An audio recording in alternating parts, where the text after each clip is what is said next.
क्या बोल रहे थे तुम? मैं कह रहा था पिछला एपिसोड इतना अच्छा हमारा हुआ है, तारीफ हुई है मेरी।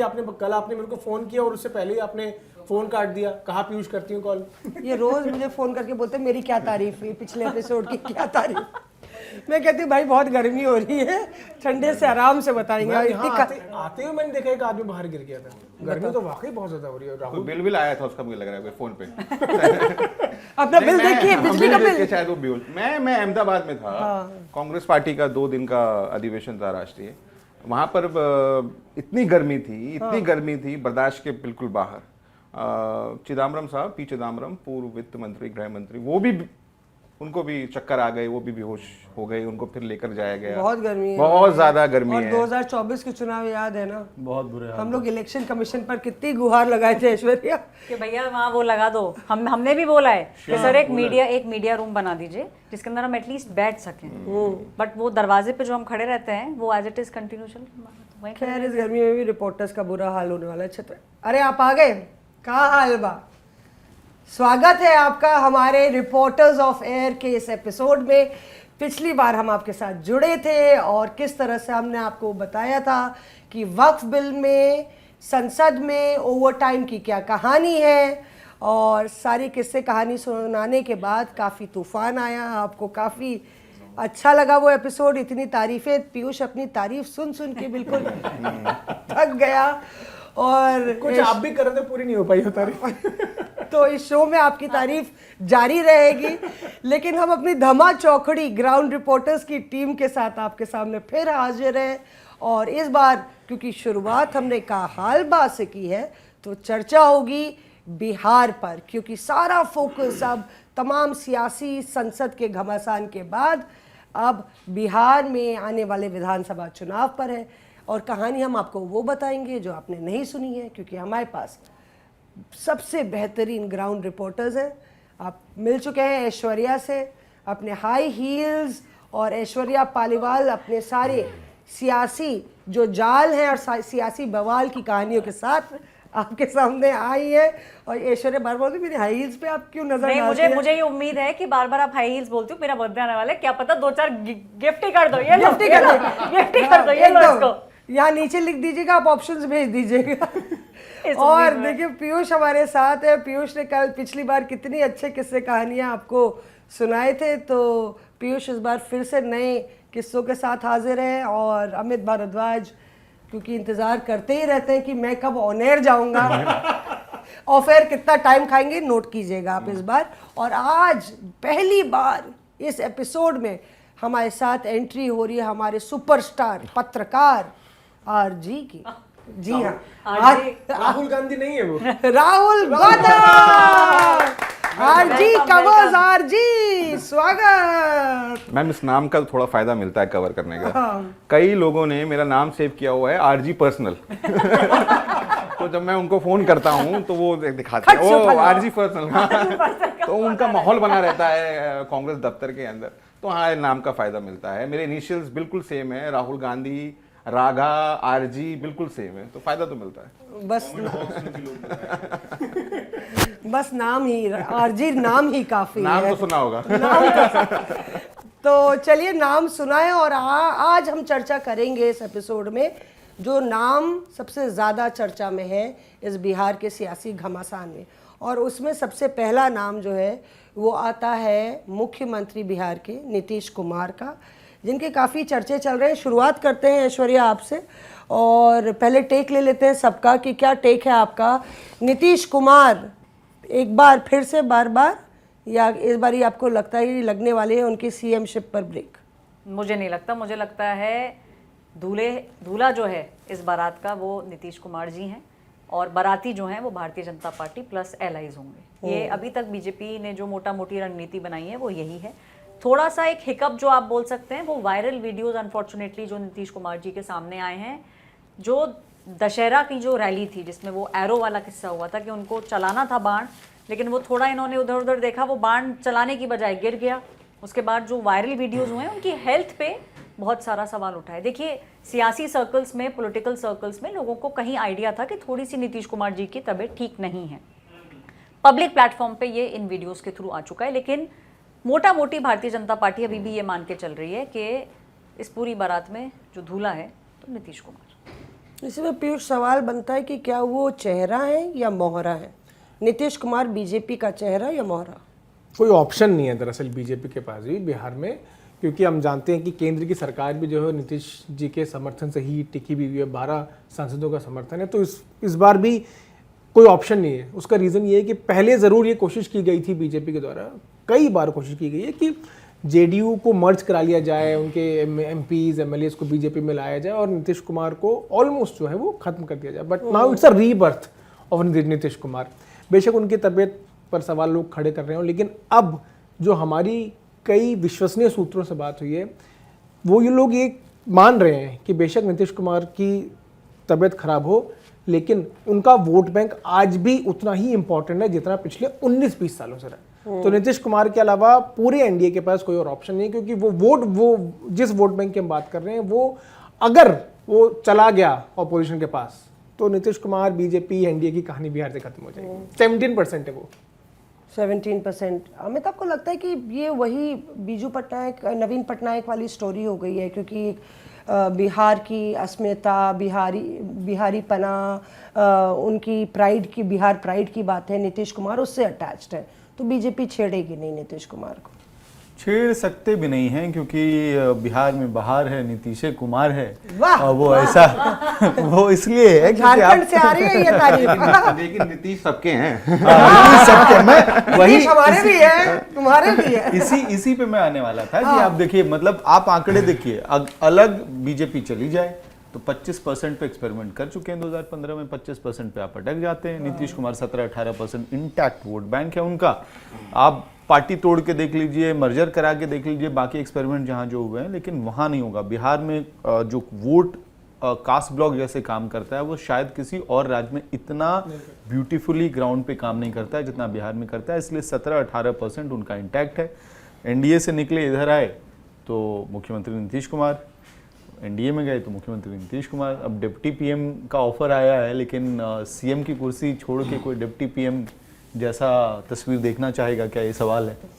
सवाल ये है कि अश्विनी चौबे अगर कह रहे हैं डिप्टी पीएम बन सकते हैं, तो ये शगुफा जो उन्होंने छोड़ा है वो कहीं ये चर्चा करने के लिए तो नहीं कि बिहार में कोई और चेहरा हो सकता है एनडीए का? जब ये इनका बयान आया अश्विनी चौबे जी का, तो मैं कांग्रेस के नेता से बात कर रहा था। उन्होंने कहा हमें क्या कांटे लगे थे, हमारे यहीं पे रह थे, हमारे यहाँ रहते महागठ मतलब इंडिया ब्लॉक में, यहाँ डिप्टी प्राइम मिनिस्टर बन जाते।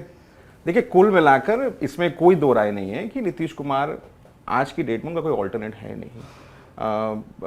आप ये बोल रहे थे कि वो दूल्हा हैं और बीजेपी बाराती हैं, तो नाराज फूफा कौन है? सवाल ये भी बनता है। लेकिन कांग्रेस और आरजेडी ये लोग कन्विंस्ड हैं कि इस बारी एक एंटी इनकम्बेंसी है, सरकार के खिलाफ एक फटीग है, और जिसका फ़ायदा हमको देखने को मिलेगा।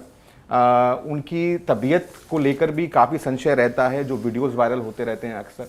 तो कांग्रेस को और आरजेडी को ये लगता है कि इस बारी वो बेहतर करेंगे।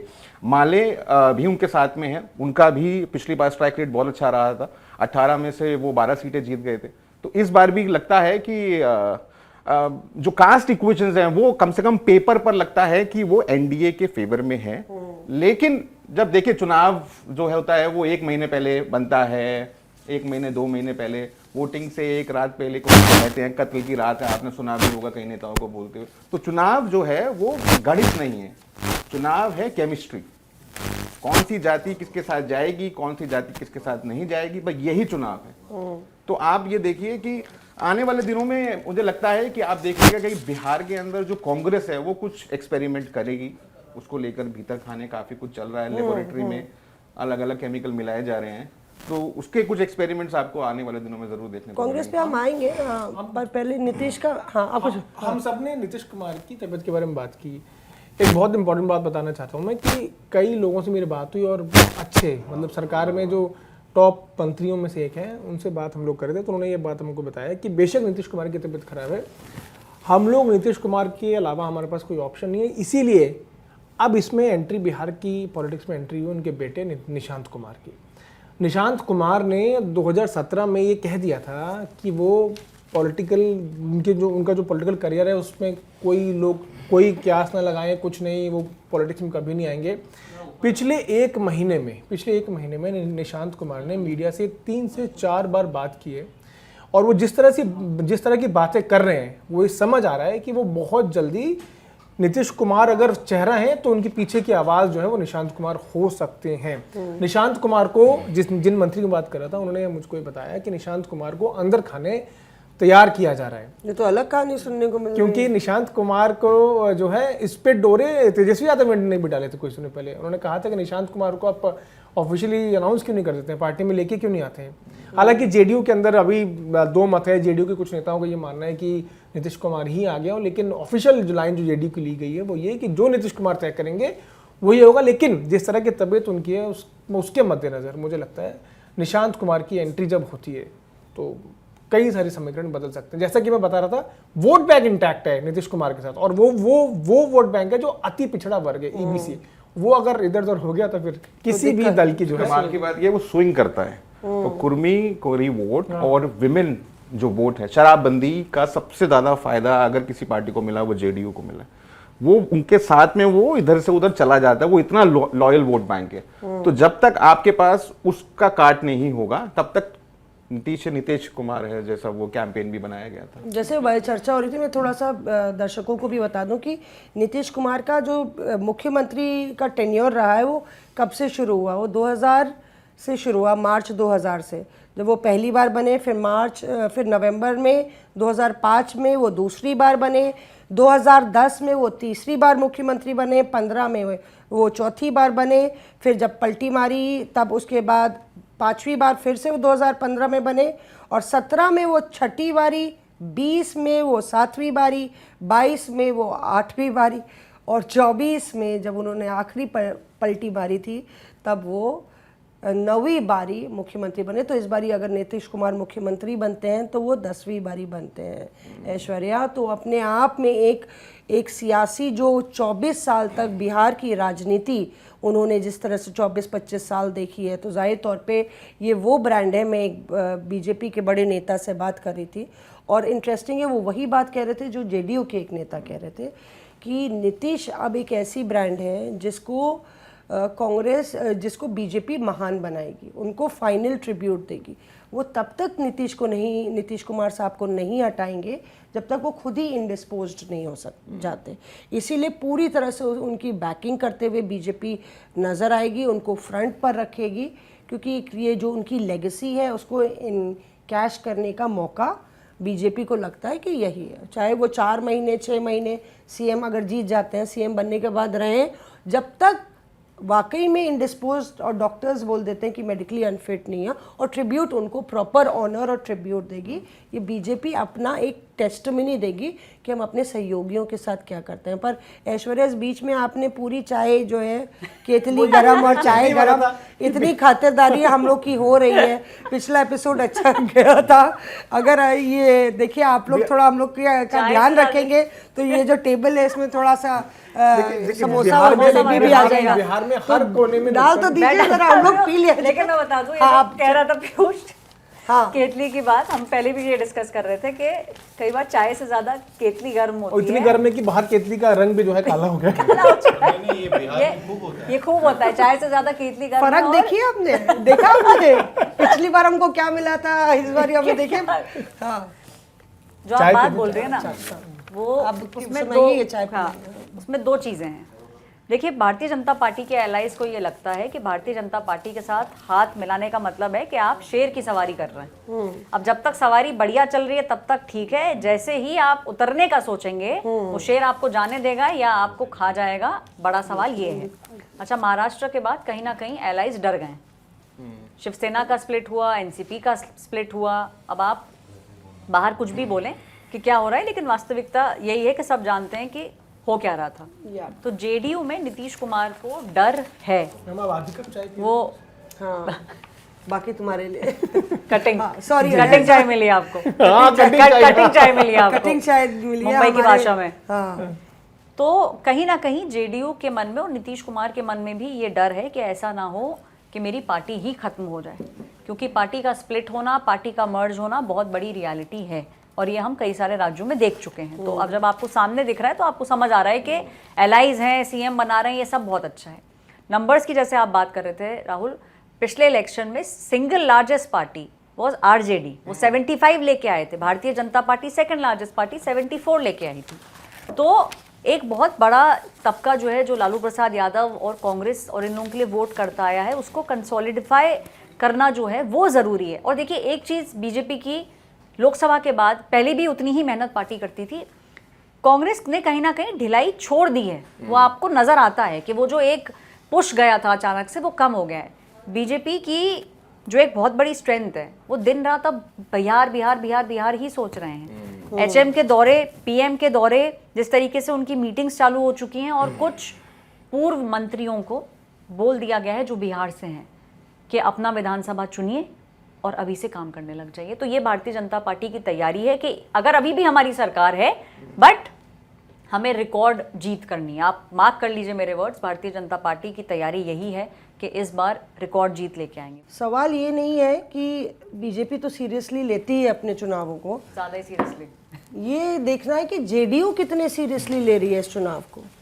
क्योंकि कहते हैं ना कि नेताओं का नाश करने में, एक नेता ही मुझे कह रहे थे कि नेताओं का नाश करने में चमचों का बड़ा हाथ होता है। जिस तरह से नीतीश कुमार को लेके उनके जो वीडियोस वायरल हो रहे हैं, आप देखिए कि एक तरफ एक वीडियो वायरल हुआ था कि जहाँ पे वो पीएम के पैर छूने लगे थे, तो एक वीडियो था नेशनल एंथम चल रहा था तो उसके बीच में बात करने लगे थे।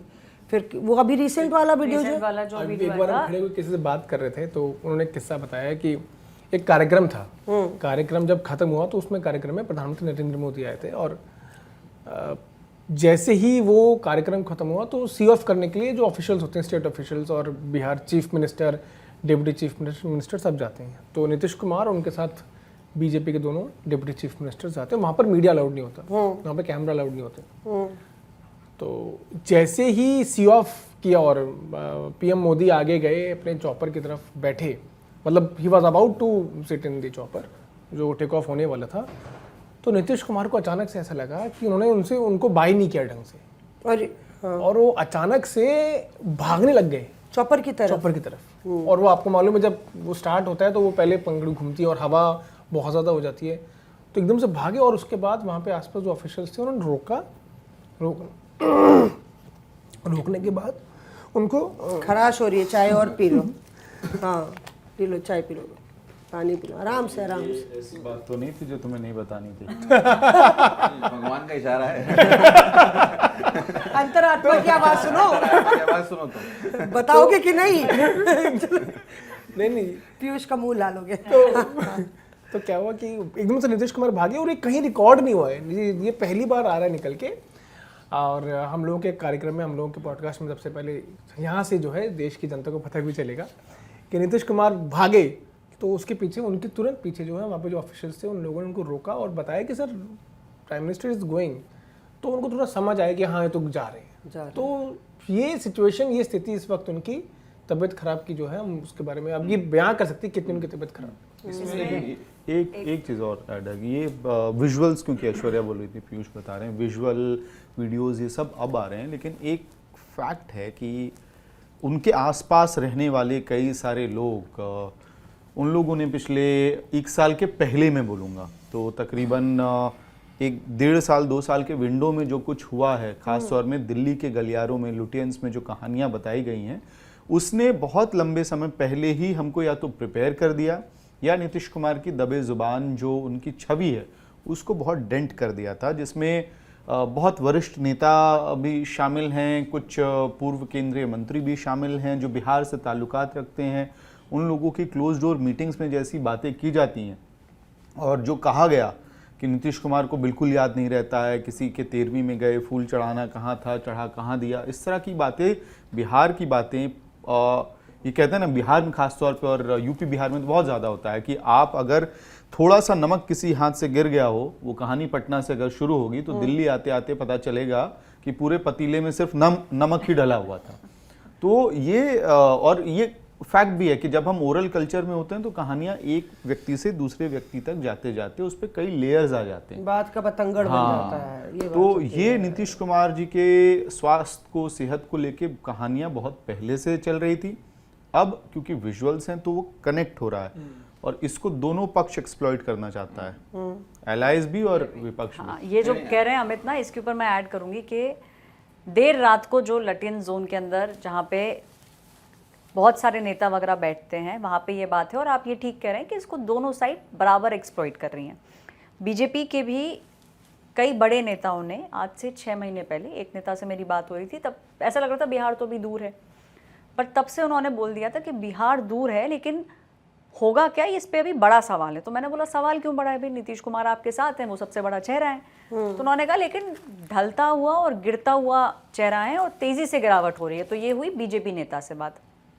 जो बाकी लोग हैं, चाहे वो एलजेपी हो या बाकी जो लोग उनसे मिल रहे हैं, रेगुलरली मिलते हैं, वो भी वहाँ की कहानियाँ दिल्ली में लेके आते हैं। और महिलाओं से भी जो मेरी बात हुई है, महिला नेता भी जो हैं बिहार से, उन लोगों का भी ये कहना है कि वो थोड़ा स्पोराडिक है, याद आ जाता है, नहीं आता है। और देखिए स्पेसिफिक वर्ड्स आपको दिल्ली के पावर कॉरिडोर्स में सुनाई देंगे कि मेमोरी लॉस टाइप हो रहा है, कोऑर्डिनेशन जो है वो थोड़ा गड़बड़ा रहा है। अगर आप किसी नेता को प्रोटेक्ट करना चाहते हैं तो इस तरीके की बातें नहीं बाहर आती हैं। ये बातें जो मेरा असेसमेंट है, ये बातें अलग अलग चुटपुट जगहों से वहीं आती हैं जहाँ पे कहीं ना कहीं कोशिश ये की जा रही है कि एक जो छवि है या तो उसकी वास्तविकता एकदम आप बाहर ले आओ। बट कई सारे नेता हैं जिनकी तबीयत पहले भी बहुत खराब रही थी, उसको ढक के रखा गया था। तो ये भी एक जो शतरंज हमें दिख रही है उसके अंदर कई बार प्यादे भी बहुत इंपॉर्टेंट रोल प्ले करते हैं। एक और इम्पोर्टेंट बस छोटा सा एडिशन ये है कि वो इस वजह से भी है कि जदयू में ये कहानी का इतिहास है। जॉर्ज फर्नांडिस जैसे स्टॉलवर्ट नेता जिन्होंने इस देश में एक ही बार रेल रुकी, जॉर्ज फर्नांडिस ने रोका, लेकिन जो उनके जीवन का आखिरी चैप्टर था वो बहुत दुख भरा था, दर्द था बहुत ज़्यादा, और उनका तो बिल्कुल ही मेमोरी लॉस हो गया था, मतलब कुछ भी रिकॉल नहीं कर पाते थे वो। तो इसी में कई बार कई वर्जन्स आते हैं कि क्या एक दिन वाला, एक हफ्ते वाला, 15 दिन वाला, फेज वाला है, इस तरह की कहानियां घूम घूम के आती हैं। तो क्योंकि जदयू में वो चैप्टर पहले ही लिखा जा चुका है तो उससे लिफ्ट करना बहुत आसान है। फिर नहीं कोई नहीं, लेकिन हम तो ये चर्चा कर रहे हैं, अब तो वीडियोस आ गए हैं, लेकिन ये पहले से है। मुझे याद है इंडिया गठबंधन की बैठक थी, उसमें स्टालिन जो मुख्यमंत्री हैं तमिलनाडु के, वो बोल रहे थे और उनको ट्रांसलेट कर रहे थे मनोज झा, ताकि वो जो बाकी लोग बैठे हैं वो समझ पाए। इमोशनल आउटबर्स्ट हुआ या क्या हुआ नीतीश कुमार जी का, नीतीश कुमार जी ने डांटना शुरू कर दिया मनोज झा को।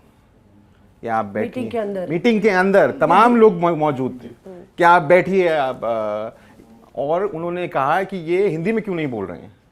नीतीश कुमार ने कहा ये हिंदी में क्यों नहीं बोल रहे हैं, और उनको हिंदी सीखना चाहिए और हम लोगों को नहीं समझ में आता है। तो एक वहाँ पर उसकी वीडियो बाहर नहीं आई, अब वीडियोस बाहर आने लगे। एक नेता ने मुझे अभी कुछ दिनों पहले, जब बिहार को लेकर चर्चा चल रही थी, नीतीश कुमार को हम जानते हैं जिस तरीके से उनका पब्लिक परसेप्शन है, वो पब्लिक परसेप्शन उनके हिसाब से वो बीजेपी कंट्रोल कर रही है। वो जो नैरेटिव है जो हम लोग आज जान रहे हैं, उनका ये मानना है कि वो बीजेपी कंट्रोल कर रही है। बीजेपी चाहती है कितना बाहर जाए, क्या बाहर जाए, किसको लेकर चर्चा हो, उतना ही बाहर आता है, उतने को लेकर ही चर्चा होती है, क्योंकि वो एक सर्टेन टाइम पर उसको इनकैश करना चाहती है। पर राहुल, ये भी सच है क्या कि अभी कांग्रेस को बड़ा मलाल है कि उस समय नीतीश कुमार की जितनी नाराजगी है और जो भी बयानबाजी थी या वो कन्वीनर बनना चाहते थे कर लेते, बहुत देर हो गई उनको। बिल्कुल मनाते बिल्कुल सरकार होती। अब पछताए हो क्या जब चिड़िया चुग गई खेत। यहाँ तो खेत क्या, पूरा लोकसभा चुनाव ही चला गया। देखिए नीतीश कुमार को लेकर इसमें कतई दो राय नहीं है, उनको बहुत सीनियर दर्जा हासिल था इंडिया गठबंधन के अंदर, और उनको एनडीए कन्वीनर बनाने में भी किसी को कोई परेशानी, जहाँ तक मैं जानता हूँ, नहीं थी। प्राइम मिनिस्टर पोस्ट को लेकर एक बार चर्चा हुई थी, ममता बनर्जी और अरविंद केजरीवाल जी ने मल्लिकार्जुन खड़गे का नाम ब्रेक लगा दिया उसमें, एंडोर्स किया था। अब वो ये कहा गया कि हाँ भाई पहले दलित प्रधानमंत्री होंगे और काफ़ी सीनियर नेता हैं, शायद वो चीज़ उनको अखर गई कि अगर सत्ता में ये लोग आ रहे हैं तो मेरा तो अभी नंबर नहीं है, तो शायद वो चीज़ उनको मलाल उनको रहा। लेकिन उनका जाना बिल्कुल आप ये कह सकते हैं कि वो आत्मघाती था इंडिया ब्लॉक के लिए। वो निकले, बिहार ध्वस्त हुआ, बिहार में जो उम्मीदें थी कांग्रेस पार्टी की वो कन्वर्ट नहीं हुई, आरजेडी जो परफॉर्म कर सकती थी वो कर नहीं पाई। नीतीश कुमार के पास आप आज की डेट में भी हम चर्चा आपकी जो कर रहे हैं ये मान के चलिए उनके साथ उनका वोट चलता है। बहुत कम ऐसे नेता हैं जो अपना वोट इधर से उधर लेकर आ सकते हैं।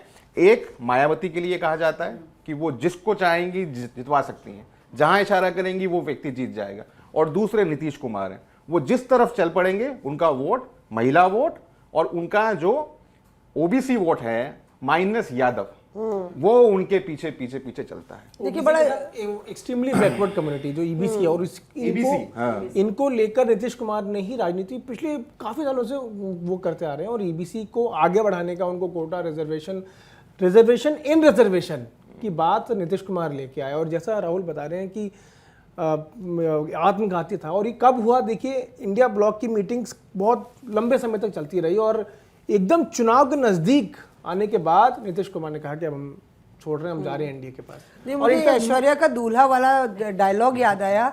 दूल्हा बना रहे थे सब लोग राहुल गांधी को उस इंडिया ब्लॉक की बैठक में, और लालू यादव ने ये भी कह दिया था कि कब शादी करोगे भाई, अब शादी करने का भी टाइम आ गया, तो एक तरीके से हम बाराती बनेंगे। तो सबको ये इशारा था कि राहुल गांधी को लीडरशिप रोल दे रहे हैं। तो मुझे लगता है खटपट उसी टाइम से शुरू हो गई क्योंकि नीतीश इंडिया ब्लॉक बना के लीडरशिप रोल लेना चाहते थे और लालू हो या ममता हो या अरविंद हो, कभी खरगे कभी राहुल गांधी को लेके चर्चा करते रहते थे जो नीतीश को नहीं जमा। इसमें जो बीजेपी में जो बात चली, क्योंकि बीजेपी भी उतनी ही पैनी नजर बनाई हुई थी कि इंडिया ब्लॉक वाले क्या क्या कर रहे थे। तो जो खबरें हमने, जो टॉप बीजेपी के लोग हैं उनके यहाँ जो बात मैंने सुनी वो ये है, और आप राहुल मुझे बताइएगा कि ये ठीक है या नहीं। एक जो मीटिंग बिहार में हुई थी जिसमें नीतीश कुमार ने खास आम मंगवाए थे जो कि डेजर्ट में खाने थे सबको, वो पहली मीटिंग थी। वो डेजर्ट आने से पहले ही खटपट अंदर हो चुकी थी और कुछ नेताओं ने आम नहीं खाए थे और उसमें भी वो खटपट जो है वो नजर आ रही थी। और नीतीश कुमार ने रोका था सबको क्योंकि आम आने में थोड़ी देरी हो गई थी। जहाँ पे वो मीटिंग चल रही थी लंच ओवर हो चुका था, तो लंच और डेजर्ट, अमूमन तो मतलब लंच की और डेजर्ट आ जाता है, बट उन्होंने सबको रोक के रखा कि मैंने खास आम मंगवाए हैं। आम आदमी पार्टी के टॉप लीडर्स और एक पार्टी और के जो टॉप नेता वहां पे थे वो लोग चले गए थे क्योंकि उनको आभास हो गया था और वो जो आम की डिप्लोमेसी नीतीश कुमार करना चाह रहे थे वो उसमें खटास उसी दिन पड़ गई थी। दीघा का दूधिया मालदा वो आया था स्पेशल और वो पैकेट जो है बाद में भेजे गए थे। लेकिन उस आम से बहुत खटपट शुरू हुई। जहां कहानी शुरू कर रही हैं वहां का एक आर्क जहां खत्म होता है, कोइंसिडेंटली कहाँ मैं बैठा था फिर नहीं बताऊंगा, लेकिन मैं कहीं बैठा था और बैठते बहुत यार हमें तभी हम लोग यहाँ बैठे नहीं ये बैठते हैं और यहाँ पे इसी बैठक के लिए बैठ रहा है। मैंने कहानी बतलाते हैं। तैयारी बहुत पहले शुरू कर दी थी इसके लिए। इंडिया ब्लॉक की वो आखिरी बैठक थी जहां से नीतीश कुमार के लिए एग्जिट के दरवाजे खुल गए थे और ये वर्चुअल बैठक हो रही थी अगर आपको याद हो। हाँ, मैं अपनी गाड़ी से उतर के स्काइप पे और लाइव व्यू से किसी तरह से लाइव दे रही थी क्योंकि लड़ाई हो गई थी उसमें। तो मैं समहाउ ऐसी स्थिति में था कि जो उस बैठक में जो बातें हो रही थी वो ऑडियो मेरे कान में लाइव स्ट्रीम चल रहा था उस वक्त। मतलब तुम बग इसको बगिंग कहते हैं, हमें इसको तो बगिंग कहते हैं कि मीटिंग को बग कर दिया था तुमने। अच्छा पहले कहानी सुन लेते वरना वो टेंशन में बताएगा ही नहीं बग कर। उसमें अब तो खैर बात गई हो गई। वो प्रधानमंत्री कन्वीनर से लड़ाई जो शुरू हुई प्रधानमंत्री के सपने के लिए, वो सत्ता बदल गई, वक्त बदल गया, सब हो गया, तो जज्बात हालात बदल गए, जज्बात बदल गए। सच्ची ये बात थी कि वो कन्वीनर बनना चाहते थे क्या? ऑडियो में सुनिए उस दिन लेकिन ये बहुत स्पेसिफिकली चर्चा हो रही थी। कई सारे पार्टियों के लोग लॉबिंग कर रहे थे क्योंकि मल्लिकार्जुन खड़गे जी को पहले ही प्रधानमंत्री के तौर पर प्रोजेक्ट करने की बात हो चुकी थी दिल्ली वाली बैठक में, और उसके बाद 2-3 चीजों पे बहुत प्रेशराइज तरीके से बात हो रही थी कि टिकट डिस्ट्रीब्यूशन का फॉर्मूला जल्दी आप फिक्स कीजिए और इसको जल्दी जल्दी निपटाइए, नहीं तो आप हमेशा के लिए अंतकालीन वेट नहीं कर सकते हैं। और सबके तलवारें कांग्रेस की तरफ लटकी हुई थी कि कांग्रेस डिले कर रही है, कांग्रेस डिले कर रही है। और ऐसा लग रहा था कि एक strategy, well thought out strategy उस मीटिंग में पहले से बन गई है कि आगे क्या होने वाला है। उसी मीटिंग में फिर से प्रेशर बना कि कन्वीनर का नाम प्रपोज किया जाए। दबी जुबान में बार बार नीतीश कुमार का नाम लिया जा रहा था कि आप नीतीश, क्योंकि पीएम के लिए आप प्रोजेक्शन की बात हो चुकी है, अब कन्वीनर जो है आप बनाइए, इनको दे दीजिए कुर्सी। लेकिन कांग्रेस ने उस मीटिंग को स्टॉल कर दिया और ऐसा बाद में आपको एहसास होगा कि कांग्रेस और आरजेडी के बीच में शायद इस बात को लेके बहुत ज्यादा कॉन्फिडेंस था नहीं कि आप नीतीश कुमार को कन्वीनर बना देते हैं। बाद में हो सकता है कि लोकसभा के चुनावों के अनाउंसमेंट के बाद ही नीतीश कुमार पलटी मार दे तो पूरा इंडिया ब्लॉक आपका नीचे गिर जाएगा। तो कोई दो राय नहीं है ये शक कि वो था। कन्वीनर बनना चाहते थे। हाँ, वो उनको लगता था कि मैंने बहुत मेहनत की है तमाम लोगों को साथ में लेके आने के लिए, मैं एक सूत्रधार हूं और जिन पार्टियों को इससे दिक्कत है कांग्रेस से, उनको भी मैं साध रहा हूं। ममता बनर्जी आप जानती हैं, हमेशा से उनको लीडरशिप रोल में रहने की वो चाहती हैं कि वो रहें। कांग्रेस सबसे बड़ी पार्टी थी, वो अपने पास रखना चाहती थी, बहुत सारी चीजें चल रही थी। उसमें एक नीतीश कुमार एक ऐसे व्यक्ति थे, कूल हेडेड व्यक्ति जिनका सब सम्मान करते हैं, वो सबको साथ में लेकर चलना चाह रहे थे। कन्वीनर पोस्ट को उनको ना देना और प्राइम मिनिस्टर पोस्ट को एक तरीके से बैक बर्नर में डाल देना या उस पर क्वालिटी ना देना, मुझे लगता है कि ये दो चीजें ऐसी थी जिसके बाद जो दरवाजा है जिस पे एग्जिट लिखा होता है, उस दरवाजे से नीतीश कुमार बाहर चले हो गए। आते हैं। उसके बाद लोकसभा चुनाव हुए, 12-12 सीटें दोनों दल जीतते और इधर सिर्फ 7 पे सिमट के रह गई महागठबंधन, या ये कह लीजिए किस इंडिया ब्लॉक, आरजेडी और कांग्रेस। और दिलचस्प बात यह है कि अगर आप पिछला चुनाव देखें विधानसभा का, तो नीतीश को आई थी 43 सीट्स, लगभग 15%, 15.5% वोट शेयर था। और तब बीजेपी को आई थी 74 सीट्स। अभी चर्चा हो रही है पीयूष, किस तरह से 100-100 सीटें दोनों आपस में लेंगे जी। और उसमें कहीं ना कहीं बीजेपी, जो मैं बात कर रही थी कि नीतीश को वो पेडेस्टल पे रखना चाहते हैं, एक नेता नीतीश की बीमारी को लेके या नीतीश के बिहेवियर को लेके, जैसे कांग्रेस के एक नेता ने कहा था कि उनका बिहेवियर लगातार इंडिया ब्लॉक की बैठकों में एराटिक रहता है। उन्होंने कुछ सभ्य शब्द भी बोला स्टालिन साहब के लिए और बाद में वह कि उनको फ़ोन करके आप माफ़ी मांगिए। तो यहाँ पे चले आए तो कह रहे थे, अभी मिलने गए थे नीतीश से, तो नीतीश साहब को उन्होंने कहा कि उनको पीछे की घटनाएं सारी याद रहती हैं और रोज़े चल रहे थे तो, पर उनको हाल ही की घटनाएं याद नहीं रहती हैं। मौसमी जी मुझे ये लगता है। मैंने कहा ऐसा क्यों बोलते हैं? कहते हम 1 महीने 2 महीने 4 महीने पहले उनसे मिले थे, उनको वो याद नहीं है। उनको ये याद है कि 5 साल पहले क्या हुआ था, 6-8 साल पहले। और हमने कहा कि, वो बोले चाय पी लीजिए, तो हमने कहा सर रोज़े से है। तो बोले पानी पी लीजिए, तो बोले सर अब बताया था रोज़े से है। तो बोले दूध तो पी लीजिए। तो बोले 4 बारी 5 बारी मुझे मतलब कि 15 मिनट के वार्तालाप में मना करना पड़ा कि मैं रोज़े से हूँ। लेकिन बीजेपी का इस पर ज़्यादा फोकस ना करना, इस फैक्टर ये भी फैक्टर है कि किस तरह से नीतीश कुमार के पास वो एक वोट बैंक, जो सॉलिड वोट बैंक है। और शायद यही वजह है कि संजय झा हो या ललन सिंह हो, यहाँ पे वो जो फोर्ट संभाले हुए हैं बीजेपी के साथ तालमेल का, अक्सर हमने देखा है कि वो वक्फ हो या कोई भी पॉलिसी हो तो एक तरह से एनडीए की बात करते नजर आते हैं, बिल्कुल, रादर देन जेडीयू। बिल्कुल। एक इसमें बहुत महत्वपूर्ण बात यह है कि हमने पिछले काफ़ी समय, आधे घंटे में इस प्रोग्राम के शुरू होने से अब तक में काफ़ी बातें नीतीश कुमार के बारे में की, लेकिन इन सब से परे बिहार चुनाव में किस तरह से, despite Nitish Kumar not having good health, हर चीज़ कैसे आगे बढ़नी है, क्या करना है, किस तरह से मीटिंग होगी, कौन उस मीटिंग में हिस्सा होगा, जेडीयू की तरफ से क्या बात होंगी, इन सब चीज़ों का जो मेन कोई अगर लीड कर रहा है इनमें तो वो बीजेपी है। बीजेपी ने ये इंश्योर किया है कि किस तरह से सीटों में, टिकट्स में बंटवारा होगा। 243 सीटें हैं, ये ऑलमोस्ट सर्टेन है कि 100 सीटों पर बीजेपी चुनाव लड़ेगी, 100 सीटों पर जेडीयू चुनाव लड़ेगी। बाकी बच गए 43, जिसमें से उम्मीद ये जताई जा रही है कि 25 से 30 चिराग पासवान की पार्टी एलजेपी को और बाकी मांझी को 6, कुपेंद्र कुशवाहा को 6 और बाकी जो अगर मुकेश साहनी की बात चल रही है इंडिया की तरफ आने की, अगर वो आ जाते हैं तो उनको अगर सीट मिलती है तो वो मांझी और कुशवाहा के कोटे से उनको सीट मिल जाएगी। लेकिन इन सब चीज़ों में आप ये देखिए कि संजय झा जो नीतीश कुमार के रिप्रेजेंटेटिव हैं दिल्ली के अंदर, संजय है वो नीतीश कुमार। हाँ, वो यहाँ पर हर चीज को लीड कर रहे हैं। हाँ। मतलब नीतीश कुमार टॉक्स में है ही नहीं। हमारी किसी बहुत सीनियर नेता से बीजेपी में बात हो रही थी कि अभी जो बातचीत चल रही है सभी एलआई से एनडीए के अंदर, वो एकदम प्राइमरी लेवल पर है। और अब अगले महीने के पहले हफ्ते यानी मई के पहले हफ्ते से हम उम्मीद लगा सकते हैं कि बहुत ज़्यादा उसको एग्रेसिव तरीके से आगे केटर किया जाएगा। अमित शाह हर महीने 2 से 3 दिन बिहार जाने वाले हैं, जिसमें कि वो मीटिंग्स लेंगे सभी एलआई सभी गठबंधन दलों की।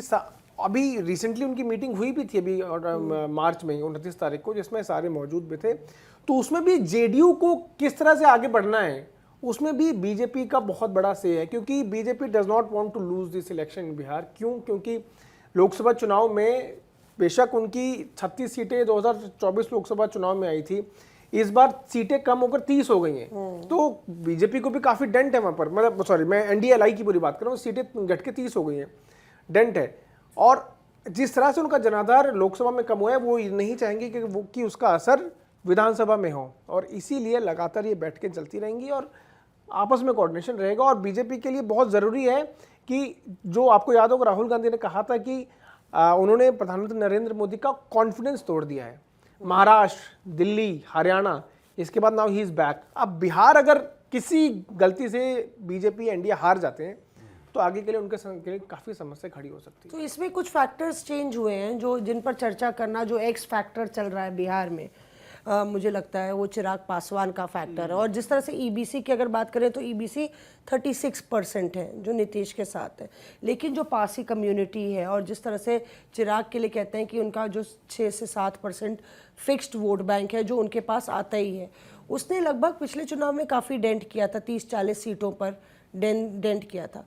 अब ये जो लव हेट स्टोरी है, इसमें मैंने सुना है कि अशोक चौधरी का ऐश्वर्या बहुत ज़्यादा रोल प्ले था, जिस तरह से वो अपनी डॉटर को उन्होंने उनकी पार्टी से लड़ाया चिराग की। तो जो पैचअप नीतीश कुमार और चिराग पासवान का हुआ है, उसकी कुछ कहानी पता है आपको? पैचअप जो इन लोगों का हुआ है उसमें देखिए सबसे बड़ा ये है कि चिराग ये जानते हैं कि लोकसभा में तो देखिए 5 सीट वो ले आए, लेकिन अनफॉर्चुनेटली उन्हीं की वो पार्टी है जिसका कंटिन्यूअस डिक्लाइन हुआ है। अगर आप स्टेट इलेक्शन देखें 2005 से लेके 2020 तक के आप आंकड़े देखेंगे तो एक टाइम पे 29 सीट्स उनकी पार्टी ने जीती थी, और वो घट करके मुश्किल से 3 सीट वो पिछले वाला जो स्टेट इलेक्शन है उसमें लेके आ पाए हैं। बट लोकसभा में बात करें, इस वाली एलजेपी को तो सीट भी नहीं कन्वर्ट हुआ। हाँ, इस बार तो नहीं, चिराग की एलजेपी को नहीं मिला। तो वो कहीं ना कहीं ये जानते हैं कि वो कंटिन्यूअस डिक्लाइन हुआ है। बट 5 सीट लोकसभा के अंदर बहुत अच्छा रहा है चिराग के लिए। कहीं ना कहीं देखिए जो उन्होंने बयानबाजी दी है कि मैं तो हनुमान हूँ, और बार बार वही बातें बोलते हैं। उन्होंने दिखाया है कि भाई मैं स्टॉन्च लॉयलिस्ट हूँ प्रधानमंत्री नरेंद्र मोदी भारतीय जनता पार्टी का। ये जो स्टेट इलेक्शन है ये उनको अपने आप को प्रूव करने का भी एक मौका है। इसी वजह से जो नंबर ऑफ सीट्स हैं, जो जितना मुझे समझ आता है जिन लोगों से बात हुई है, थोड़ा सा चिराग ने भी जो एक हिंट किया है वो ये है कि भाई प्रूफ तो करके दिखाया ना 5 सीट लेके आगे। तो भारतीय जनता पार्टी अब पलट के ये नहीं बोल सकती कि भाई आपको बस इतना सा ही देंगे। मतलब वो थाली अगर सजी है तो उस थाली में कम से कम एक ठीक पोर्शन तो अब आपको मिलना चाहिए। अब वो थाली में से थोड़ा सा कुछ बचा कुचा आप लेके खुश नहीं होंगे। 30-35 सीट चिराग को चाहिए होगी कम से कम लड़ने के लिए। हाँ, कम से कम, मतलब वो अपने मन में सोच के बैठे हैं कि 30, मुझे नहीं लगता भारतीय जनता पार्टी 30 सीट दे देगी। 30 का एक फॉर्मूला है उनका फॉर्मूला ये है कि हमारे पास 5 सांसद हैं, पर सांसद की सीट पर आप मुझको 6 विधानसभा दीजिए, यानी कि 6 पंचे 30, यानी 30 सीट आप मेरे को दीजिए। और इसीलिए मई जैसे शुरू होता है चिराग पासवान स्टेट वाइड यात्राएं निकाल रहे हैं। हाँ। और उनका इस बार ये है, उनको लगता है कि मेरे लिए बहुत अच्छी opportunity, because he has established himself as a central leader. बहुत राष्ट्र स्तर पर उन्होंने अपने आप को स्थापित कर दिया है। तो अब अपने फुटप्रिंट्स क्रॉस बिहार फैलाने की जरूरत है। वो 5 लोग जो लोकसभा सीटें सिर्फ वहीं तक सीमित नहीं रहेंगे, हर जगह 243 कॉन्स्टिट्यूएंसीज में वो यात्रा निकालने जा रहे हैं। यात्रा निकालने के साथ साथ वो ये देखेंगे कि अगर मेरी जो उनका अपना पासवान वाला जो वोट बैंक है, उनकी जो कॉन्स्टिट्यूएंसी है जमुई के अलावा जो बाकी 4 जो कॉन्स्टिट्यूएंसीज हैं, उसके अलावा कहाँ कहाँ पर है और कहाँ कहाँ से उनको सीटें मिल सकती हैं, तो इसमें कोई दोहराई नहीं है कि चिराग पासवान 30 सीटें मांगेंगे ही मांगेंगे, लेकिन उम्मीद ये जताई जा रही है कि उनको 25 से 30 मिल सकती है, क्योंकि बाकी एलआई पार्टनर्स को भी अकोमोडेट करना होगा। जैसे कि कांग्रेस नेता कह रहे थे कि नीतीश के राह का कांटा अशोक चौधरी ने निकालने का काम किया है, क्योंकि लगातार जिस तरह से चिराग, अगर हिस्ट्री में जाएं तो रामविलास पासवान और लालू यादव दोनों ही कांग्रेस का विरोध करके उन्होंने अपनी राजनीति खड़ी की, लेकिन नीतीश कुमार ने हमेशा लालू प्रसाद यादव का उन्होंने विरोध किया और अपनी राजनीति वो अलग हटे और उन्होंने अपनी राजनीति वहाँ पे खड़ी की। तो कभी भी अच्छा इक्वेशन रामविलास पासवान और नीतीश कुमार का नहीं रहा। रामविलास पासवान और नीतीश कुमार लॉगर हेड्स पे रहे, इसीलिए नीतीश कुमार ने कई बार ऐसी टिप्पणियां की रामविलास पासवान के बारे में जो चिराग को बिल्कुल नहीं पची, और चिराग काफ़ी हद तक उस लाइन को टो करते हुए उन्होंने पिछले समय में डैमेज किया। पर मुझे लगता है पॉलिटिक्स ऑफ कन्वीनियंस भी है। बिल्कुल, चिराग पासवान के बहुत अच्छे संबंध है तेजस्वी यादव से। मुझे याद है उनके घर पर एक पार्टी थी, वो ना सिर्फ उन्होंने अटेंड करी वो पार्टी, बल्कि राबड़ी देवी को अपनी माताश्री बताया था, आपको ध्यान होगा। तो बहुत अच्छे संबंध हैं, और दो युवा बिहार के नेता हैं, तेजस्वी यादव और चिराग पासवान। दोनों अब अगली लीडरशिप, मतलब अपने फादर की शैडो से बाहर निकलने की कोशिश कर रहे हैं। तो इन दोनों की इक्वेशन बहुत अच्छी है, जैसे अभी आप लोगों ने बताया। अभी क्या वही पॉलिटिक्स ऑफ कन्वीनियंस, बहुत अच्छा है। मैं वही आप बोलिए। देखिए, ये राजनीति जो होती है वो तो होती है कन्वीनियंस के हिसाब से।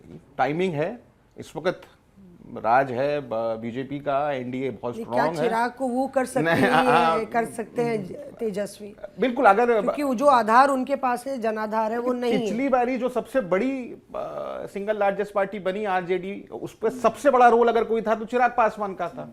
चिराग पासवान अगर उस समय इंडिपेंडेंट नहीं लड़ते तो मुझे नहीं लगता कि इतना सारा नंबर आरजेडी के पास आता। और अब जब चिराग पासवान भी इस तरफ है, कुशवाहा भी इस तरफ है, मांझी भी इस तरफ है, मुकेश सहनी को लेकर भी चर्चा है कि वो भी इस तरफ जा सकते हैं, तो फिर इधर क्या बचेगा महागठबंधन के पास?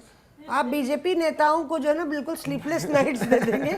एक नेता मुझे बोल रहे थे कि मौसमी हालत हम लोग की नीतीश साहब के साथ रह के ये होती है कि एक नेता थे जो सफ़र शुरू करने के शुरू में मंत्री थे, और जब तक उनका सफ़र ख़त्म हुआ और फीता काटने ही जा रहे थे उनको पता चला कि वो मंत्री नहीं है।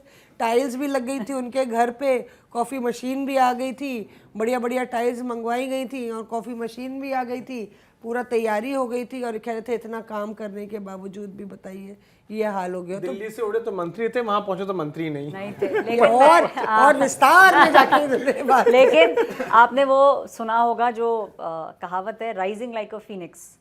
तो जिनकी बात हम सब यहाँ कर रहे हैं, आप मार्क कर सकते हैं कि मौका आने वाला है।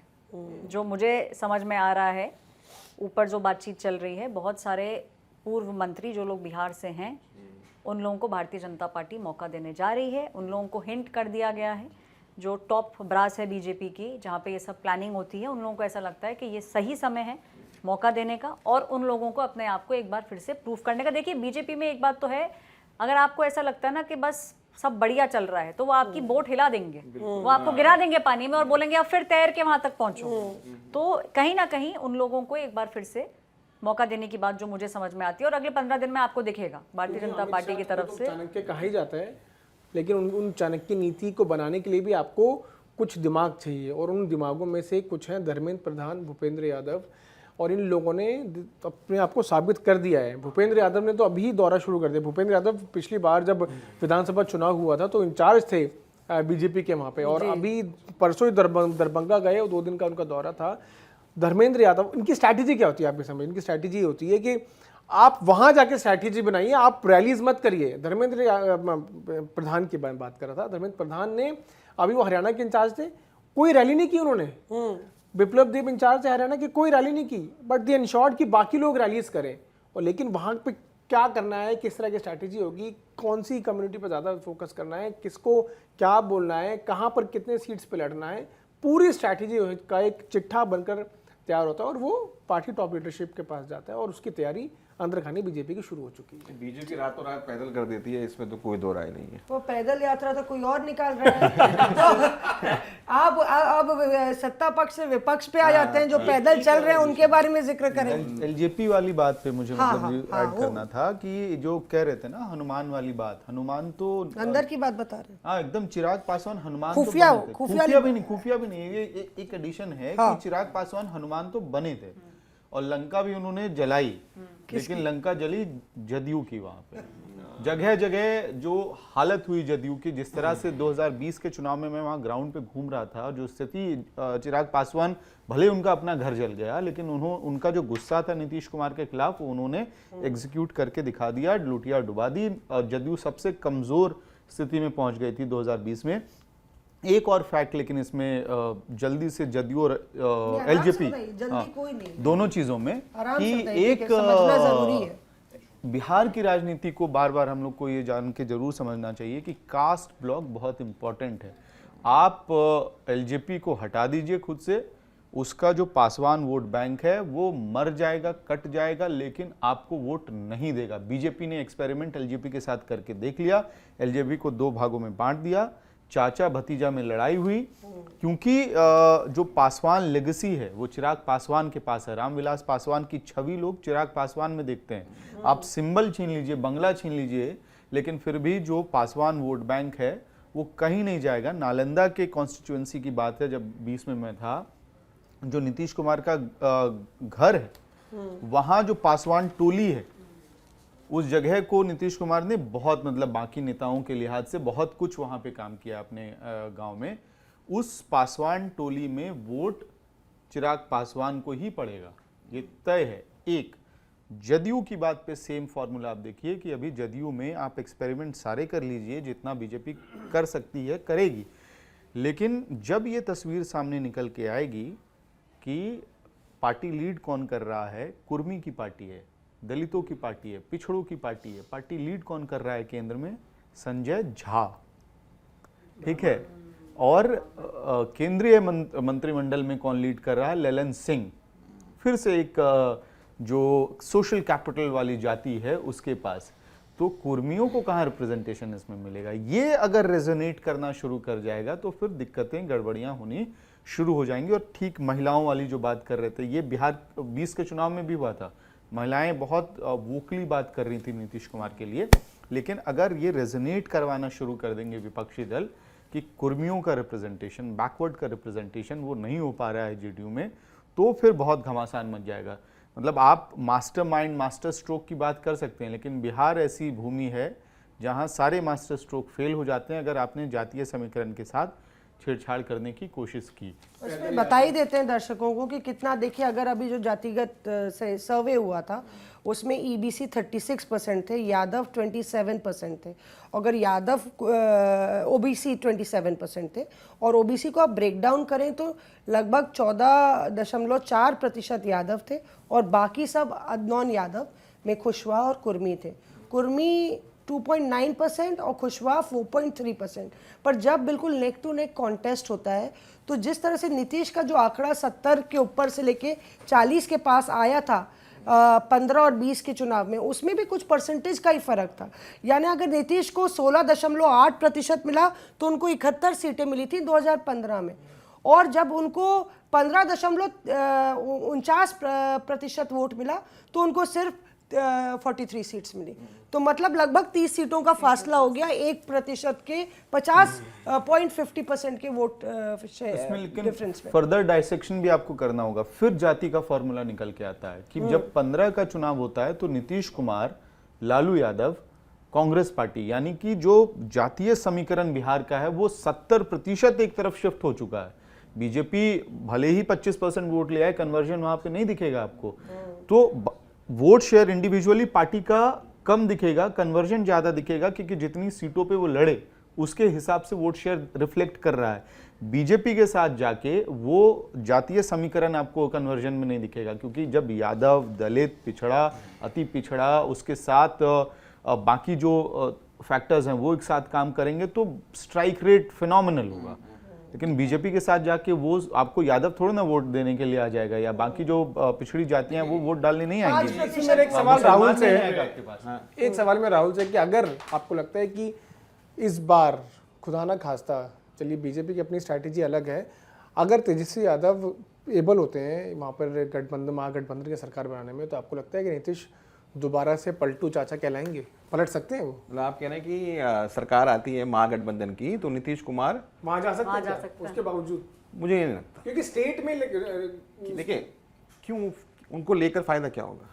अगर वो अपने दम पर अगर इंडिया गठबंधन सरकार बनाने की पोजीशन में आ जाएगा, क्योंकि नीतीश कुमार सीएम से नीचे तो मानेंगे नहीं, और अगर नंबर कॉपल अप हो रहे हैं तो उनको लेकर वो अपने यहाँ पे एक्स्ट्रा स्पेस बनाने की क्यों कोशिश करेंगे? एक बात मैं आपको बताता हूँ, कांग्रेस पार्टी पे थोड़ा सा आपको बताऊं, कांग्रेस पार्टी के अभी मौजूदा अध्यक्ष हैं राजेश राम, वो दलित कम्युनिटी से आते हैं। उनकी कम्युनिटी वही सेम कम्युनिटी है जो मायावती की कम्युनिटी है। कांग्रेस पार्टी का जो सबसे बेस्ट परफॉर्मेंस था अभी तक का, वो 2010 में किया था उन्होंने, जिसमें उनकी 27 सीटें आई थी। तब उनके अध्यक्ष कौन थे? अशोक चौधरी, जो अभी जेडीयू में है। कांग्रेस पार्टी का ये जो उनका अपना कैलकुलेशन है, तो बता दो कि राहुल गांधी की पसंद थे वो, उनको चुना गया था अशोक चौधरी को, राहुल गांधी की पिक थे। सबसे कम उम्र में वो अध्यक्ष बने सबसे थे। कम उम्र में, वर्सेटाइल है। और कहा जाता है कि वो ऑर्गेनाइजर बहुत अच्छे हैं, मैनेजमेंट वो बहुत अच्छा करते हैं, तो उनका जाना भी एक बहुत बड़ा नुकसान था। लेकिन अब जो राजेश राम को बनाया हुआ है, एक मैं किस्सा बताता हूँ आपको। थोड़ी किस्से कहानी हाँ, बताओ किस्सा भाई, बताता हाँ। हूँ आपको। चाय खत्म हो गई भाई साहब, चाय थोड़ा सा हम लोग के ऊपर कृपा करें। अभी राजेश राम कांग्रेस पार्टी के अध्यक्ष हैं। वो अध्यक्ष बने हैं जब यहाँ पर एक नए प्रभारी की नियुक्ति हुई है, जिनका नाम है कृष्णा अल्लावरू। कृष्णा अल्लावरू कांग्रेस पार्टी में राहुल गांधी के बेहद बेहद करीबी माने जाते हैं, कहते हैं अब उनकी कोठरी का पार्ट है। कृष्णा अल्लावरू इंचार्ज बनते हैं और उनके बाद जो अपॉइंटमेंट है वो राजेश राम की होती है। लेकिन इसमें कमाल की बात यह है कि उनकी अपॉइंटमेंट पिछले इंचार्ज करवाना चाहते थे, लेकिन वो फाइल अटकी हुई थी, वो बनवा ही नहीं पाए उनको। जो पिछले प्रभारी थे भक्तचरण दास, उनकी पसंद थे राजेश राम, वो चाहते थे कि ये बन जाए, जिनको लालू यादव गरिया दिए थे। हाँ, कौन है ये भक्तचरण दास? जिनको भक्तचरण दास उन्होंने बोल दिया था, उनकी पसंद थे राजेश राम। वो चाहते थे कि एक दलित को बनाया जाए तो MY के साथ में एक एडिशनल एक वोट हमको मिल जाएगा, लेकिन वो बनवा नहीं पाए। उसके बाद कृष्णा अल्लावरू आते हैं। कृष्णा अल्लावरू कहा जाता है कि उनकी थोड़ी ज़्यादा चलती है पार्टी के अंदर, वो अपना बात को मनवा लेते हैं। कांग्रेस के अंदर 70 सीटों पर चुनाव लड़ी कांग्रेस पार्टी। कांग्रेस पार्टी 70 सीटों पर चुनाव लड़ती है, जीतती कितनी है? मात्र 19, उसमें से भी अभी 16 ही बचे हैं। तो कांग्रेस रेट, कई लोगों ने ये ब्लेम किया कांग्रेस को कि तेजस्वी यादव नहीं बन पाए सीएम, क्योंकि कांग्रेस की स्ट्राइक वजह रेट से हारे। 18 सीटें लड़ती है, मान ले जीतती है 12। सबसे बड़ी पार्टी बनती है आरजेडी, कुल मिलाकर ढीकरा फोड़ा जाता है पूरा का पूरा इनके ऊपर। अब किस तरीके से, अब कन्हैया कुमार और पप्पू यादव, ये दो ऐसे मेन किरदार हैं इस कहानी के, जिनके ऊपर कांग्रेस पार्टी अब पूरी तरीके से बस आपके आश्रित है, चाहती है। मैं आपको एक और किस्सा बताता हूँ। इन दोनों की बनती है कि नहीं आपस में? आपस में कन्हैया कुमार पप्पू यादव एक साथ ले लिया आपने नाम, तो मैं सोच रही थोड़ा हूँ उम्र का फासला है तो बन जाती है। हाँ। कन्हैया की किसी से बनती है पार्टी में? जयराम रमेश, अच्छा, आप तो जानते हैं जयराम रमेश, उनको बहुत जयराम रमेश ने ये कहा था कि भारत जोड़ो यात्रा जब चल रही थी कि राहुल गांधी के बाद सबसे ज्यादा कोई जिसकी डिमांड है, जो पॉपुलर है, उस व्यक्ति का नाम है कन्हैया कुमार। उस बयान को आप एक सुनिए, और उसके बाद सुनामी आ गई थी कांग्रेस में। और उस बयान को सुनिए और आप देखिए कि कितने लोग अभी कन्हैया के साथ चल रहे हैं। कई वीडियो वायरल हैं, आप अपने आप देख लीजिएगा कि कितने लोग उनको मोबिलाइज हो रहे हैं। एक मीटिंग हुई थी बिहार की, बिहार के अंदर, उसमें एक दो कुछ नेताओं ने कहा कि हमें अकेले लड़ना चाहिए और पार्टी को मजबूत करना चाहिए, एकला चलो का नारा दिया। तब मल्लिकार्जुन खड़गे ने ये कहा था उस मीटिंग के अंदर कि अब वक्त निकल चुका है, अगर आपको ये करना था तो आपको बहुत पहले शुरू करना था, अब गाड़ी छूट चुकी है। लेकिन भीतर खाने कोशिश है कि हम बार्गेनिंग हार्ड करें, हम अपने आप को इतना मजबूत बनाएं कि हम ऐसी आप देखिए कैसी सीट दी जाती है कांग्रेस पार्टी को। कांग्रेस का ये आरोप है, हाँ कांग्रेस का ये आरोप है, हमें ऐसी सीट दी जाती है जहां पर कोई कभी जीतेंगे ही नहीं हम। और राहुल गांधी की पसंद है कन्हैया कुमार, उनको वो लाइक करते हैं, इसीलिए वो बेगूसराय गए। बेगूसराय जो कि एक आप कह सकते हैं कि एक अपर कास्ट डोमिनेटेड इलाका है, वहाँ पर राहुल गांधी गए, उन्होंने वो यात्रा में वो शामिल हुए कन्हैया कुमार की। और वो लगातार ये मैसेजिंग कर रहे हैं कि जो ये बात होती थी कि तेजस्वी यादव उनको लाइक नहीं करते, बहुत प्रेशर है, युवा नेता खड़ा किया जा रहा है बिहार के अंदर, कांग्रेस अब उन सब चीज़ों को सुनने के लिए तैयार नहीं है। कांग्रेस का ये साफ तौर पर कहना है कि हम कन्हैया कुमार को एक बड़े रोल में चाहते हैं, हम उनको एक बड़ा एक पिक्चर के रूप में दिखाना चाहते हैं बिहार के अंदर, इसलिए वो एक यात्रा को लीड कर रहे हैं। एक छोटी सी चीज़ और बस मैं ऐड कर दूं, पप्पू यादव, वहाँ अभी अधिवेशन था, राष्ट्रीय अधिवेशन, कांग्रेस के एक नेता ने उनको फोन किया, वो उसमें मौजूद थे, मैं आपको सबको ये बता दूं, वहाँ मौजूद, अधिवेशन में आ गए थे, अधिवेशन में आ गए, पार्टी में नहीं है, पार्टी में नहीं है, कांग्रेस की एआईसीसी सेशन में पहुंच जाते हैं, special invitee, special invitee, independent. हाँ, उनको एक नेता ने कॉल किया और बोला कि आप हमारे सेशन में आइएगा। तो पप्पू यादव इतने खुश हुए, क्योंकि पप्पू यादव, ये मौसमी जी भी एग्री करेंगी, लगातार कोशिश कर रहे हैं कि कांग्रेस पार्टी में उनका कुछ बन जाए। एक नेता ने मुझे उनके वॉइस मैसेजेस सुनाए जो उन्होंने भेजे थे, ये सच है, मैं इसको वेरीफाई कर सकती हूँ, जिसमें वो ये गुहार लगा रहे हैं कि लगता नहीं है कि मेरा पार्टी में कुछ बनने वाला है। ये मैसेजेस पहले के हैं, उसके बाद ही वो कॉल गया। इसका ट्रिगर में मतलब मुझे लगता है कि इसका क्योंकि जिस दिन ये सब हुआ उससे पहले मुझे वो संसद में मिले हैं पप्पू जी, अच्छा। और उसी दिन एक बड़ी बैठक थी बिहार की, तो मैंने कहा पप्पू जी आप बुलाए गए बैठक में, हम लोग को तो कहा मैं सवाल पूछना, तो वो बोले नहीं जी हमको क्यों बुलाएंगे। मैंने कहा भाई बिहार की बैठक हो रही है, आप कांग्रेस में हैं या नहीं है। कहते हमने कहा आपकी भूमिका क्या होगी, कहते हमारी भूमिका राहुल गांधी और प्रियंका गांधी तय करें। तो हमने कहा मैंने कहा बिना मिले कुछ नहीं मिलता है पप्पू जी। तो बोलते हैं कि राजा तय करता है रंग की भूमिका, मैं तो रंग हूँ, राजा तय करता है। तो एक तरीके से मुझे याद है कि जब राहुल गांधी और प्रियंका गांधी संभल के रास्ते में जा रहे थे, संसद चल रहा था उस वक्त, तो जब नेशनल हाईवे पे रोक दिया गया था तो बिहार के नेता ढूंढे नहीं मिल रहे थे उस समय, पप्पू यादव वहाँ पे, बिहार नहीं सॉरी, कांग्रेस के कोई भी नेता ढूंढे नहीं मिल रहा था, बहुत धूप थी और सड़क पे पुलिस ने आगे बैरिकेड लगा दिया था। पप्पू यादव वहां पहुंचे हुए थे, दिल्ली चुनाव में पप्पू यादव पहुंचे हुए थे, तो बाकी बिहार के नेताओं को आना पड़ा, झारखंड में कैंपेन कर रहे थे, झारखंड में कैंपेन कर रहे। तो एक उनको तो मतलब अभी उनको मेंबरशिप उस क्लब की मिली नहीं है, पर लगातार उस क्लब की सारी इवेंट्स में उनका ये हो गया कि हिस्सा ले रहे हैं, बाहर खड़े हैं, तो ये चल रहा है। और कहानी ये भी है कि राहुल गांधी जब एक बिहार की जो बैठक हुई जिसमें रणनीति में राहुल जिक्र कर रहे थे, तो राहुल गांधी भाषण दे रहे थे कि वीक को कोई ऑनर नहीं करता, बार बार ये हो रहा था एकला चलो रे, और आरजेडी जो ट्रीट करती है कांग्रेस नेताओं को, तो एक मान्यता है कि भाई बहुत खराब ट्रीटमेंट होता है। ट्रीटमेंट के बारे में एक छोटा सा किस्सा बताऊंगा, इफ्तार पार्टी का, मैं ये कंप्लीट कर लूं। तो उसमें अब जातिगत जनगणना आ जाती है, जो राहुल गांधी लगातार कास्ट सेंसस की बात कर रहे हैं, चाहे उन्होंने अधिवेशन में किया या यहाँ किया, और उन्होंने एक मीटिंग में जो राहुल ने स्टोरी ब्रेक की थी, तो आप बार बार ओबीसी ओबीसी ओबीसी ओबीसी जब करते हैं तो आप उन नेताओं को कर रहे हैं जो ब्राह्मण नेता हैं, जो अपर कास्ट नेता हैं या बाकी कास्ट के नेता हैं जो आपसे जुड़े रहे, कुछ इक्का दुक्का बचे हैं बिहार यूपी में मिला लीजिए जितनी सीटें हैं आपके कितना क्या परसेंटेज वोट है। तो वो एक एमएलए खड़ी हुई है मीटिंग के बाद बिहार की, बोली क्या चाहते हैं राहुल गांधी, हम लोग से इतना नफरत क्यों करते हैं, एक नेता से बोली क्यों नफरत करते हैं हमसे। तो बोलते क्यों, कहते बार बार कहते हैं ओबीसी ओबीसी ओबीसी, तो हम लोग कहाँ जाए, पार्टी छोड़ दे। मतलब ये आगे की टिकट सीकर हैं, अभी विधानसभा चुनाव लड़ेंगी, एक लार्जर सेंस नेताओं में है जो दूसरी कम्युनिटी से हैं कि राहुल गांधी अपना गुस्सा हम लोग पर निकाल रहे हैं। तो वो उन लोगों को समझ नहीं आ रहा है कि हम लोग करें क्या। दूसरा एक नेता कह रहे थे बड़ी मोटिवेटिंग स्पीच थी राहुल गांधी की, मतलब राहुल गांधी ने जिस तरह से बात की और उन्होंने बोला तो हम लोग बहुत गदगद हो गए।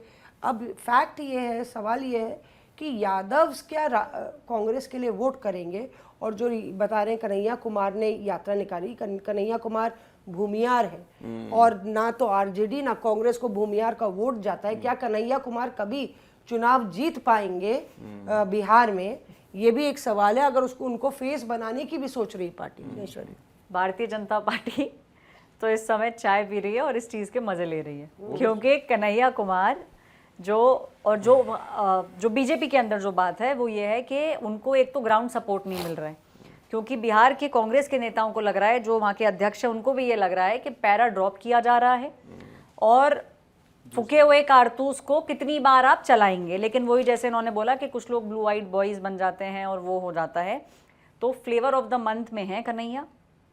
लेकिन बीजेपी को ऐसा लगता है कि अगर ये इसी ढर्रे पे चलता रहा तो उनके लिए ये बहुत अच्छी बात होगी बिहार में। वो तो चाहते हैं कि कन्हैया जो है वो वहीं जाके मतलब अगले 3-4 महीने वहीं रहें, क्योंकि वो ये समझ रहे हैं कि ग्राउंड पे जिस तरीके का स्वेल एक होना चाहिए था, पहली बार जब लड़े थे, अगर तब कुछ उखाड़ लेते तो उखाड़ लेते, लेकिन सत्ता के गलियारों में भारतीय जनता पार्टी को तो ऐसा लग रहा है कि बढ़िया ही है कि कन्हैया, क्योंकि बीजेपी को अपना अगला राष्ट्रीय अध्यक्ष चुनना है फिलहाल तो फोकस अभी पहले राष्ट्रीय अध्यक्ष पर है। चाय समोसा पार्टी होने के बाद फिर लंच होगा, फिर डिनर होगा, फिर जो है जाके राष्ट्रीय अध्यक्ष का चुनाव होगा। अभी तक नहीं हो पाया है। आपने दही चूड़ा खाया था कि नहीं लंच डिनर के बीच में? दही चूड़ा तो संजय दही चूड़ा पार्टी हुई थी, दही चूड़ा पार्टी हुई थी, संजय झा जी ने रखी थी। संसद का सत्र चल रहा था बजट का, तभी हुआ था, उसमें सब पहुंचे थे, सारे सभी जो घटक दल के सारे के सारे, मतलब एलजेपी से चिराग पासवान के सभी सांसद, चिराग पासवान की पार्टी के, बीजेपी के सभी सांसद वो पहुंचे हुए थे। और वहां पर दही चूड़ा जो है वो डेजर्ट के तौर पे खाया जाता है, मतलब दही चूड़ा में चीनी मिला के खाया जाता है। एग्जैक्टली ऑपोजिट है इधर महागठबंधन के अंदर।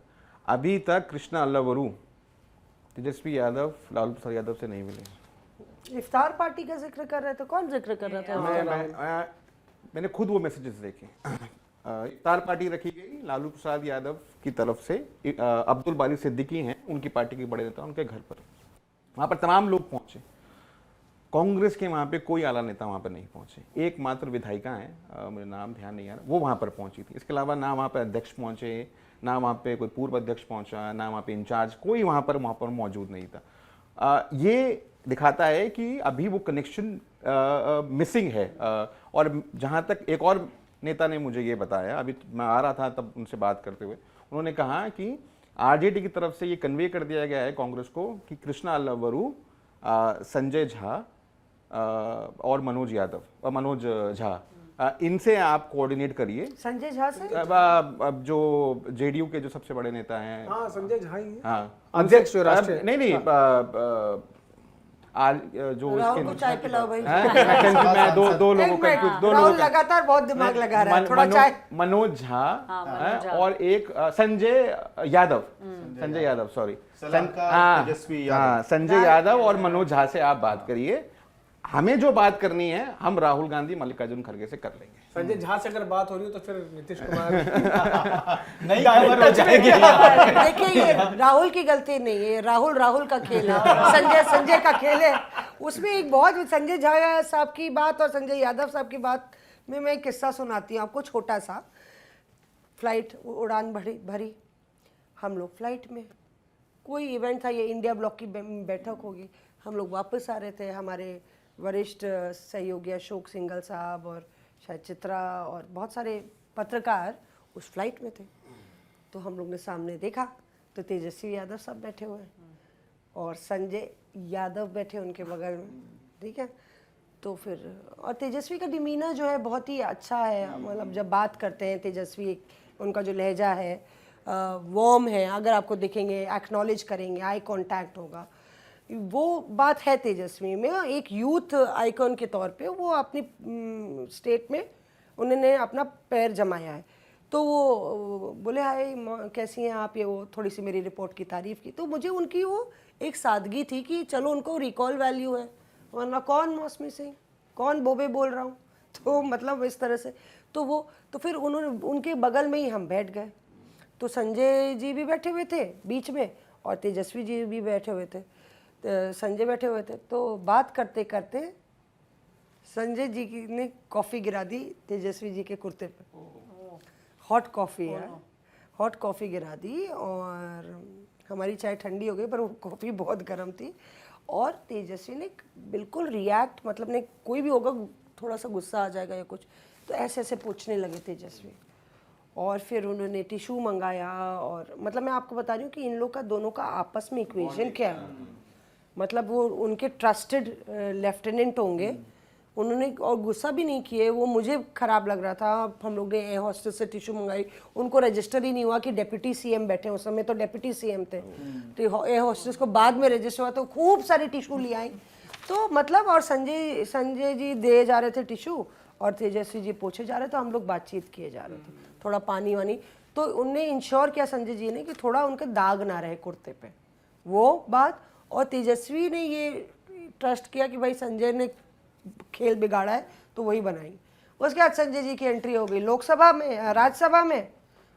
संजय यादव साहब तो आ गए ना राज्यसभा में, सांसद बन गए और अपना फोन उठाना बंद कर दिए हैं। तो यार हमें क्या पता था वो आखिरी कॉफी होगी, उसके बाद चर्चा ही नहीं होगी। तो किस्से ऐसे भी होते हैं, कहानियां ऐसी भी होती हैं कि आप देखिए कि जो इक्वेशंस होते हैं, किस तरह से जो ट्रस्टेड लेफ्टिनेंट्स हैं वो चाहे संसद में भी आ जाते हैं और आगे की रूपरेखा तय करते हैं। कांग्रेस के लिए लोग कौन कह के गया कि OSDs और सेक्रेटरीज की पार्टी है? इस तरह की चर्चाएं तो बहुत सारी चलती रहती हैं। कांग्रेस में तो जो कहते हैं कि हाँ पीए लोग चला रहे हैं, ये एक आरोप लगता रहता है। जो छोड़ के जाता है वो ये आरोप लगाता है, जो छोड़ के जाता है, हाँ हाँ, तो अंगूर खट्टे टाइप के। ये देखिए, ये पार्टियां जो हैं उसमें ये लोग इम्पोर्टेंट रोल प्ले करते हैं, ये सब हमको मान लेना चाहिए।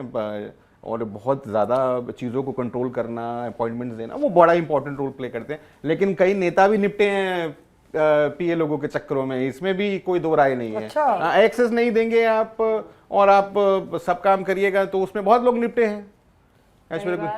ये कहा जाता है कि नेताओं को निपटाने में सबसे बड़ा हाथ जो है ना वो पीएस का, नेता को चलाने में भी कई लोग ऐसे हल्के में बोल देते हैं कि अरे उनके तो पीए चला रहे हैं उन्हें। तो आप समझ जाइए कि ये जो एक टॉन्ट कसा गया है, और वही जो हम चाय की बात कर रहे थे कि कई बार चाय से ज्यादा केतली गर्म होती है, वो बिहार में तो बहुत ट्रू है ये। और उनकी सक्सेस स्टोरीज भी है ना, मतलब किस तरह से पीएस जाके मिनिस्टर्स बन गए, चीफ मिनिस्टर बन गए।